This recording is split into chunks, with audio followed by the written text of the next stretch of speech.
It was supposed to be a typical day at the precinct, the kind where officers went about their routines handling reports, taking calls, and maintaining order, but Officer Jake Connors couldn't shake the feeling that something was off. The air in the precinct felt thicker that morning, and he couldn't pinpoint why the rumors of Sarah Mitchell's upcoming promotion had been circulating for weeks now.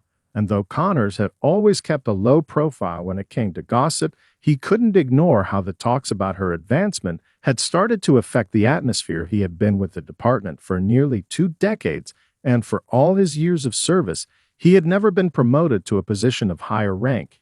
He watched as younger officers moved up the ladder one by one each time, feeling like a silent observer of a game he never seemed to be invited to play. The department had changed over the years, and so had Connors, but what never changed was his frustration with the system, the way it worked, the way it rewarded those who played the game, the way it always felt like no matter how hard he worked, he was still an outsider when it came to real influence. Connors wasn't the type to openly express discontent, at least not until today, as he sat at the table with Alt Mitchell and a few other senior officers discussing the future direction of the department. The conversation had started calmly enough, but it wasn't long before it began to escalate. Mitchell was giving her usual detailed breakdown of how she wanted things to improve, focusing on policies and procedures. Connors, however, couldn't hold back any longer. The words were spilling out before he could stop them. He questioned her decisions, pointed out flaws in her logic,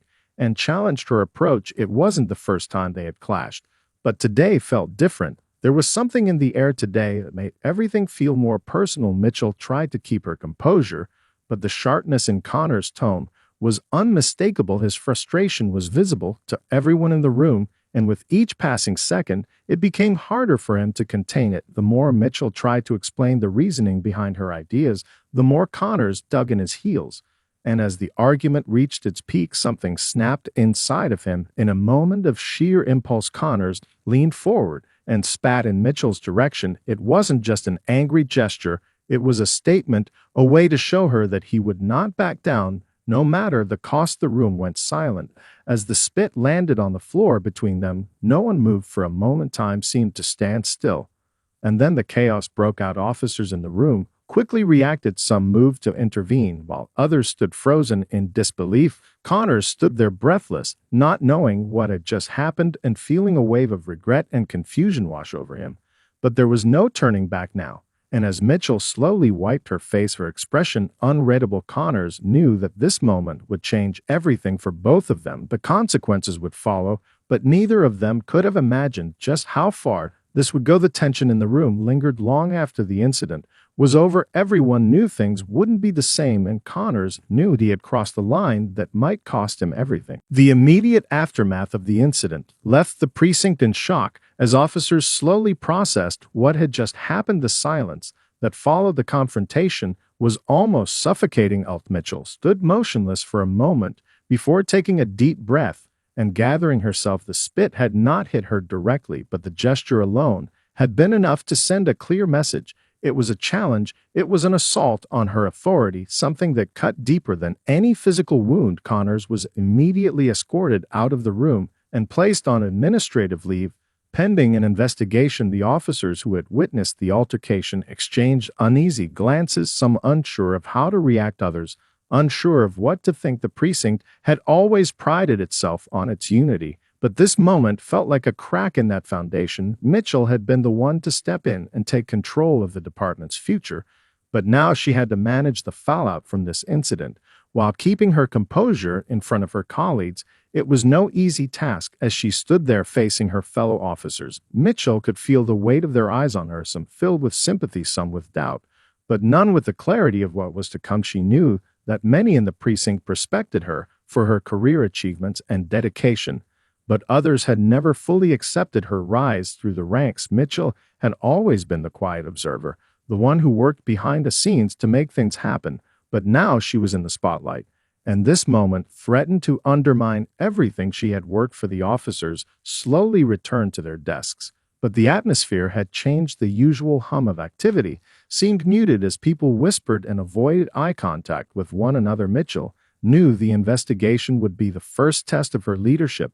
She had to ensure that it was handled fairly and without bias, but she also had to consider the emotional toll it had taken on her personally. As an officer, she had been trained to handle the pressures of the job. But as a woman in a male-dominated field, she was constantly reminded of the extra scrutiny she faced in every decision she made. Connors had been a respected officer in the department for years, though his approach to leadership had been more traditional and at times outdated. His commitment to the job had never been questioned. It was this very loyalty that made what had happened so complicated. Mitchell couldn't simply ignore his years of service.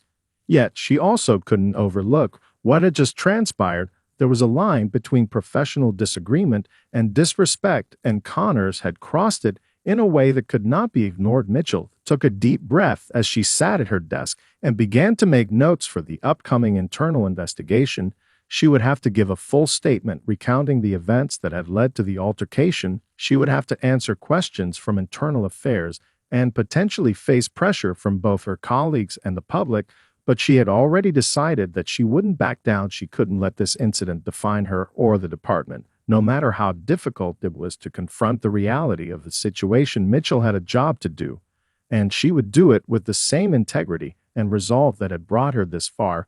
But deep down, she knew that the road ahead would be anything but easy. Connors was not just a colleague to her. He was someone who had been part of her professional journey, and that made this personal for both of them. The damage was done. Now it was time to deal with the consequences. As the days passed, the precinct remained in a state of uneasy anticipation. The internal investigation was now underway, and Officer Connors was placed on administrative leave pending the results. The gravity of his actions had cast a long shadow over the department, and officers who had once seen him as a trusted colleague now found themselves questioning his judgment. The department was accustomed to handling tension and disagreements, but nothing had prepared anyone for the intensity of the situation. Connors had always been known for his stubbornness, his refusal to back down from a stance, but this was different. It wasn't just a bad decision, it was an outburst that left everyone questioning his character. Lieutenant Mitchell, for her part, knew she had to be the steady hand in the storm. Despite the personal hurt she felt from the incident, she kept a professional exterior, determined to ensure that the investigation was as fair as possible. She had been in the department long enough to understand how quickly rumors spread, how easily a narrative could be spun. She needed to make sure the facts of the incident were clearly documented, but she also had to manage the growing division within the precinct. Some officers, though shocked by Connors' actions, saw it as a moment of weakness, a slip in judgment that could be forgiven with time. Others, particularly those who had long been critical of his abrasive style, felt he had crossed an unspoken line that should not be overlooked. Mitchell sat in the quiet of her office, reading through her notes, preparing herself for the questions that were sure to come. She knew that this would be a pivotal moment in her career. The way she handled this would shape not just her leadership, but the future of the department. If she showed any sign of weakness, it would be seen as a failure, a sign that she couldn't handle the pressure. If she came down too hard on Connors, she risked alienating those who still saw him as a reliable officer. It was a delicate balancing act. Meanwhile, Connors sat at home, his world unraveling. The suspension was a blow to his sense of identity. He had spent years building his reputation as a loyal officer, and now, in one impulsive moment, it felt like everything had been taken from him. He knew that what he had done was wrong, but he didn't fully understand how to fix it. He hadn't meant for things to escalate so quickly. He had been frustrated, yes, but it wasn't just about the promotion. It was about the way the department had changed over the years, how the old guard was being replaced by a new generation that seemed to dismiss the very values he had once fought for. Connors spent hours reflecting on his actions, replaying the argument over and over in his mind. He knew he owed Mitchell an apology, but that wasn't enough to make up for what had happened. There was no easy way to repair the damage.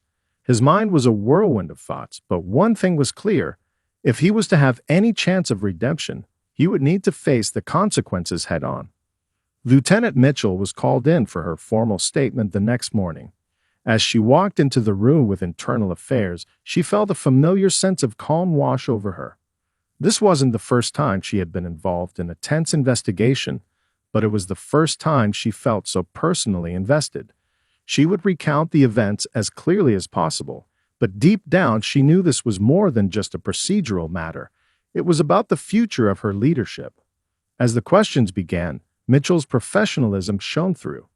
She explained the circumstances leading up to the confrontation, her decision to remain composed in the face of disrespect, and the emotional toll it had taken on her. But she also made it clear that Connor's actions had crossed a line that could not be ignored, and the department had to address it with the seriousness it deserved. The investigation would take time, but the path forward was already beginning to take shape. The choices made now would ripple through the precinct, shaping the department's future for years to come. As the days dragged on, the tension within the precinct only grew more palpable. The investigation into the incident had become the central focus, consuming everyone's attention. Officers who had once exchanged greetings in the hallways now avoided one another, unsure of where loyalties lay. Those who had supported Connors were finding themselves caught between defending a longtime colleague and grappling with the seriousness of his actions. Meanwhile, those who had never fully agreed with his approach to policing saw this as the moment they had been waiting for, the moment that would expose the flaws they had long believed existed beneath his surface. Lieutenant Mitchell, meanwhile, was trying to hold everything together, managing the fractured atmosphere within the department. She continued to meet with officers, listening to their concerns, but it was becoming clear that the rift was deepening. Some officers expressed their disappointment in Connor's actions, feeling betrayed by his inability to maintain professionalism, while others quietly hinted that Mitchell might have handled the situation differently. No one said it directly, but the subtle hints were there. Doubts about her ability to lead were starting to surface, and it was clear the division was no longer just between Connors and Mitchell, but between her and her fellow officers. Mitchell was no stranger to adversity, but this felt different. As the investigation unfolded, she had expected some pushback from her colleagues, but she hadn't anticipated the growing resentment that seemed to be building in every corner of the precinct. No matter what she did, it seemed that she couldn't win. Every decision she made was scrutinized, from the way she handled the internal investigation to how she managed the day-to-day operations of the department. The weight of her future as the department's new head was growing heavier with each passing day, and she couldn't afford to make another misstep. But it wasn't just the officers that were turning against her. It was the public, too. News outlets picked up the story, adding fuel to the fire. The community, which had always looked to the police for a sense of security, now found itself questioning the integrity of the department. The public fallout was swift and unforgiving. Social media exploded with debates, with some defending Connors as a man who had given years of service to the force, while others condemned his actions as emblematic of a larger culture of disrespect within law enforcement. The once proud precinct now seemed like a target, its reputation hanging in the balance. Amid the turmoil, Officer Connors was facing his own personal reckoning. He had been placed on suspension, unable to even step foot on the grounds of the precinct as the investigation unfolded. He spent his days alone, reflecting on what had happened, replaying the incident over and over in his mind. He knew he had acted out of frustration, but the deeper issue was one of a growing sense of betrayal. He had given so much of his life to this department, but it felt like he had been pushed to the margins as new faces and new ideas began to take over. Lieutenant Mitchell's rise to power had only highlighted the growing divide between him and the department he once believed in. He didn't want to believe it, but a small part of him knew that this was the end of the road. Still, Connors couldn't shake the nagging feeling that he had to do something. He couldn't just let this moment define him, not after everything he had given to the force. He owed it to himself and to the department to make things right. But how could he? The damage had already been done. His reputation had been tarnished, and Mitchell's leadership was now being questioned in ways he had never imagined. As the days ticked by, the internal investigation continued, with no clear end in sight. The division within the precinct remained, and Connors knew that whatever the outcome, the fallout would be far-reaching. Mitchell remained focused on leading the department, but it was becoming clear that she couldn't fix this alone. The future of the department depended on the decisions that would be made in the coming days, and on how both Connors and Mitchell would navigate the difficult road ahead. As the investigation continued, tensions at the precinct reached a boiling point. Lieutenant Mitchell had hoped that the storm would eventually pass, but the situation was only escalating. The department was now split down the middle, with many officers openly questioning her ability to lead. Some believed that she was too quick to act, that Connors deserved more understanding for his years of service, while others thought she wasn't doing enough to show that the department wouldn't tolerate the kind of behavior he had displayed. It was a classic divide between the old guard and the new leadership, and it was threatening to tear the precinct apart. Mitchell, though still determined, could feel her confidence beginning to waver. She had always prided herself on making tough decisions, but nothing had prepared her for the depth of this crisis. She was torn between protecting the department's integrity and her belief that Connors, despite his actions, had earned some level of respect. But her duty was clear: to uphold the rules of the department, to ensure that all officers, no matter their rank, adhered to the standards of professionalism expected in law enforcement. Despite the mounting pressure, Mitchell took action, calling for a department-wide meeting to address the ongoing tensions. She needed to lay everything out on the table. The public outcry, the divided officers, the damage to the department's reputation, it all had to be confronted. As she prepared for the meeting, she could feel the weight of every decision, every word that would come from her mouth. This was not just about Connors anymore. It was about the future of the department. It was about whether she could hold things together long enough to guide the precinct through the storm. Connors, on the other hand, was sinking deeper into his own sense of isolation. He had avoided the precinct as much as possible, staying holed up in his apartment, unable to face his colleagues or confront the consequences of his actions. His pride had been wounded, but the deeper pain was the sense that he no longer belonged in a place that had once felt like family. As the days dragged on, he began to realize that there was no way to undo what he had done. The spit, his outburst, had marked a turning point, and nothing would erase it. The department that had once valued his dedication now viewed him with suspicion and disappointment. But still, a part of him was not ready to give up. Connors knew that if he wanted any chance of repairing the damage, he would need to face Mitchell directly. He had avoided her ever since the incident, but there was no longer any excuse. He owed her an apology, and he needed to take responsibility for the moment that had torn everything apart. He knew that she was facing a difficult position as well.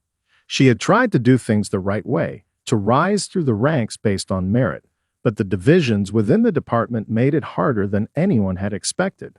The day of the department meeting arrived, and the mood at the precinct was tense. Officers gathered in the main conference room, murmuring in hushed tones, exchanging wary glances. The tension in the room was almost tangible, as if everyone was bracing for a confrontation. Mitchell stood at the front, facing the crowd, her posture straight and unwavering. She knew what was coming. She knew that whatever she said would be dissected and debated, but there was no turning back now. With a deep breath, she began to speak. "I'm sure you all know why we're here today," she said, her voice firm but controlled.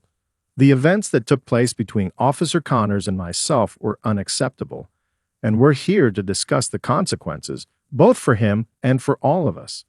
This department has always prided itself on professionalism, and we cannot let one act of disrespect undermine everything we've worked for." She paused, scanning the room, her eyes locking with several officers. "We will not tolerate behavior that threatens the integrity of this force. However, I also believe in fairness. We all make mistakes, but we must own them and learn from them. I'm not asking for you to forgive or forget what happened. I'm asking for us to come together and find a way forward." The room was silent, but the tension was palpable. The officers were listening, but no one knew what would come next. Would Connors be given another chance? Or would this be the end of his career? The room remained silent after Lieutenant Mitchell's words, and for a moment, it felt like the entire department was holding its breath. Every officer was processing the weight of her statement in their own way, unsure of how to react. Mitchell's tone had been firm, but there was a softness to her message, a desire for understanding, for growth, for moving forward. Yet beneath that, She knew the tension in the room was still thick, and that it wouldn't be resolved easily. The rift was too deep, the emotions too raw. Mitchell continued, her voice steady despite the pressure. We've all faced difficult moments, times when we've made choices we regret. The difference now is how we move forward. We're not just a department, we're a team. We need to decide if we can repair the damage and rebuild, or if this will be the breaking point. Her eyes scanned the room, landing on Officer Connors, who had been sitting in the back, noticeably absent from the meeting until now. His presence in the room caused a ripple of whispers, and the officers around him shifted uncomfortably. Connors hadn't spoken a word since the incident, and many were eager to hear what he would say, though they were unsure of what that might be. He had been the focal point of the department's division, and now, finally, he was here to face the consequences. The room fell into an even more profound silence as Connors stood slowly, his expression a mix of guilt and determination. He didn't look at anyone in particular, but he could feel their eyes on him, weighing his every movement. He cleared his throat, trying to steady his nerves. I've been thinking a lot about everything that's happened, Connors began, his voice a bit rough. I know I crossed the line, and I know that no matter how much I try to explain my frustration, it doesn't excuse my behavior. What I did was disrespectful, not just to Lieutenant Mitchell, but to all of you. I've been part of this department for a long time, and I've always believed in the mission of this force. But I let my emotions get the best of me, and that's on me. The room was still, everyone hanging on his every word. Connors paused for a moment, gathering his thoughts before continuing. I'm not asking for forgiveness. What I did was inexcusable, but I want to make it right. I want to do whatever it takes to rebuild trust with you all. I'm not proud of what happened, and I'm ready to face whatever consequences come from it. I just want to make sure that, in the end, this department remains united. We've always worked together, and I don't want to be the reason that changes. His words were met with mixed reactions. Some officers nodded quietly, recognizing the sincerity in his voice, while others remained stony-faced, still unsure of how they felt. Mitchell watched him carefully, processing his apology. She had been waiting for this moment, knowing that Connors had to take responsibility for his actions, but the way he carried himself in that moment, vulnerable yet sincere, spoke volumes. Thank you, Officer Connors, Mitchell said, her voice steady but softer than before. That's what I needed to hear. And I think it's what the department needs to hear, too. The path forward isn't going to be easy, but we're all in this together. With those words, Mitchell felt the weight of the meeting begin to lift just slightly. There was still much to be done, but she knew that Connor's apology, though far from the end of the matter, was a significant step in the right direction. The officers in the room began to shift, their body language less tense, some even nodding in agreement. But others, still unsure, remained quiet, watching to see what would come next. Would Connors truly change? Could the department heal? We have a lot of work ahead of us, Mitchell continued. But I believe that this department can recover from this. We faced challenges before, and we can face this one. The question is whether we're willing to learn from this experience and grow stronger because of it. The meeting continued, but the tone had shifted. Mitchell's words had planted a seed of hope, and Connor's apology had begun to open the door to healing. Yet deep down, both of them knew that the journey to restore the department's unity would be a long and difficult one. There would be lingering questions, lingering doubts, and moments where the past would resurface.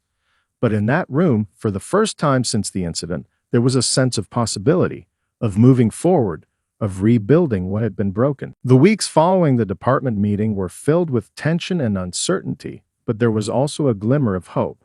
Lieutenant Mitchell's decision to allow Connors a chance to redeem himself had sparked mixed feelings, but it had also begun to break through the walls of division.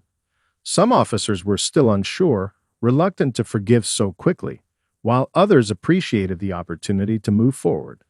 But despite the fractured trust, the department had no choice but to work together. The investigation continued, and the long process of repairing the damage had only just begun. Mitchell had been keeping a close eye on Connors. She had seen the genuine remorse in his eyes during the meeting, but she knew that actions spoke louder than words. There was no quick fix for the damage caused by his outburst, and no matter how sincere his apology, time would tell whether he could rebuild the relationships he had jeopardized. For now, Connors had returned to light duty, working under close supervision while awaiting the final decision on his fate. It was a delicate balance.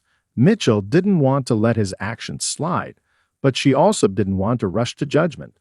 The department needed to know that there were consequences, but they also needed to see that redemption was possible. Connors himself was struggling with his place in the department. He had always been one of the veterans, the steady presence that younger officers could rely on, but now he felt like an outsider. His colleagues were cordial, but there was a distance that hadn't existed before. Conversations had become more formal, the camaraderie once shared now replaced by careful professionalism. Connors found himself wondering if he could ever return to the team he had once been a central part of. He didn't regret apologizing, but the weight of his actions continued to haunt him. Every time an officer walked past him without saying a word, he felt the sting of his own mistake. As days turned into weeks, Mitchell could see the changes in Connors, too. He was no longer the same confident, respected officer he had once been. There was a new humility in him, a willingness to listen, to learn that hadn't been there before. She had always known Connors to be a hard worker, but now he seemed more introspective, more careful in his interactions. It was clear he was trying to prove himself again, but Mitchell wondered if it would be enough. One day, during a shift change, Mitchell walked into the briefing room to find Connors alone, sitting in a chair with his head bowed. He had been quiet in recent weeks, focused on the task at hand, but now there was a heaviness in the air. She approached him, sensing that something was on his mind. "You okay, Connors?" she asked, her voice soft yet steady. Connors looked up, his face etched with fatigue. "I don't know, Lieutenant," he replied quietly. "I'm trying to do what's right, but it feels like I'll never earn back the trust I lost. I made a mistake, and now I'm not sure how to fix it." Mitchell sat down across from him, her expression thoughtful. "It's going to take time. Trust isn't rebuilt overnight, but it's not impossible. You're here, you're showing up, and you're putting in the effort. That's all anyone can ask for." Connors nodded, his fingers tapping nervously on the desk. "I just hate that I've become this guy, the one everyone looks at and wonders if he's really changed." Mitchell leaned forward, her gaze direct. "You can't control how others see you. What matters is how you see yourself. If you're truly committed to proving you can do better, that will speak louder than anything else. But it's not about perfection, it's about progress." For a moment, Connors was silent, absorbing her words. He knew she was right. His journey to redemption wouldn't be easy, and it certainly wouldn't be quick, but it was the only path forward. He had already lost his reputation, but there was a chance, if he worked hard enough, to rebuild it. Back at the precinct, the effects of the incident continued to ripple through the department. While some officers had begun to accept Connors' apology and reestablish their working relationships with him, others remained skeptical. Still, the department carried on, doing its job, though it was clear that the events of the past weeks had shaken the foundation. The healing process would take time, but Mitchell was beginning to feel that, with patience and the right leadership, the department could move past this. The real test was still to come. Would Connors prove that he had truly changed? Could Mitchell continue to hold the department together, despite the cracks that were still visible? Only time would tell, but as both Connors and Mitchell moved forward, they knew that the path ahead was filled with challenges and opportunities for growth. They had come this far, but the journey was far from over. Months passed, and the department continued to grapple with the aftershocks of the incident. The road to recovery was slower than anyone had anticipated, but there were signs that things were improving. Lieutenant Mitchell had managed to keep a steady hand on the department, though she knew the underlying tensions were still there. Connors had worked hard to prove that his outburst was a momentary lapse, and while he had regained some respect, there was still a sense of wariness among his peers. Connors' efforts were undeniable, though. He showed up early, stayed late, and worked tirelessly on cases that had long been neglected. His focus had sharpened, and his professionalism, once questioned, was now consistently on display. He had been given a second chance, and he was determined to earn it, not just from Mitchell, but from every officer who had been affected by his actions.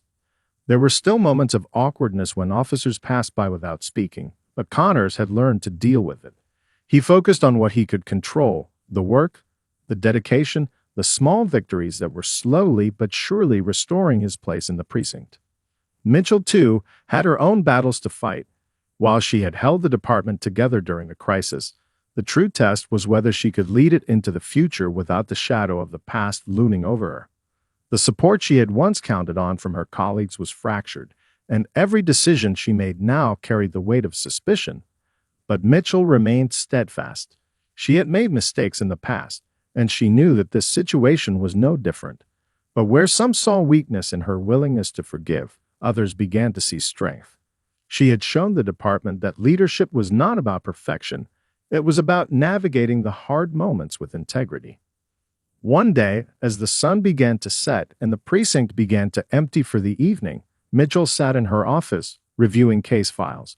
She had made a point of keeping her door open, offering a space for officers to come and talk, whether about cases or personal matters.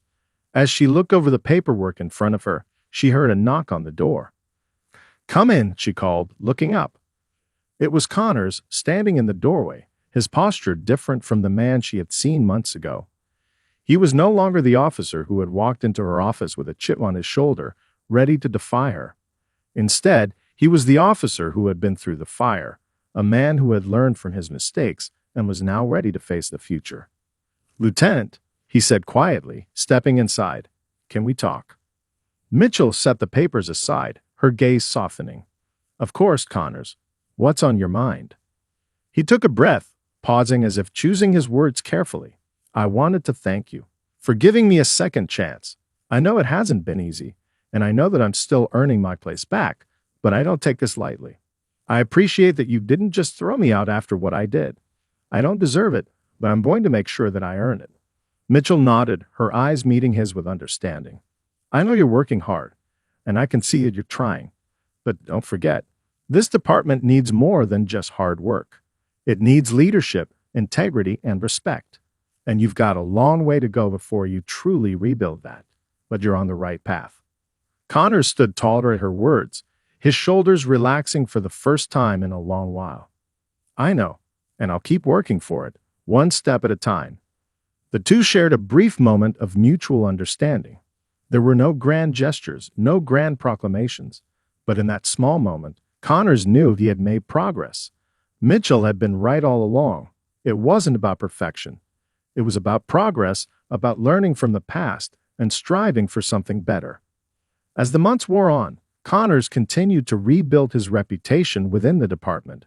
It wasn't easy, and there were setbacks along the way, but his dedication to improvement became undeniable. Some officers began to welcome him back into the fold, and others remained cautious, but the shift in the atmosphere was palpable. The incident, while not forgotten, had begun to feel like a distant memory. The department was no longer defined by what had happened, but by what it could accomplish moving forward. Mitchell's leadership was now fully cemented. She had weathered the storm and come out stronger, not just as a leader, but as a symbol of resilience.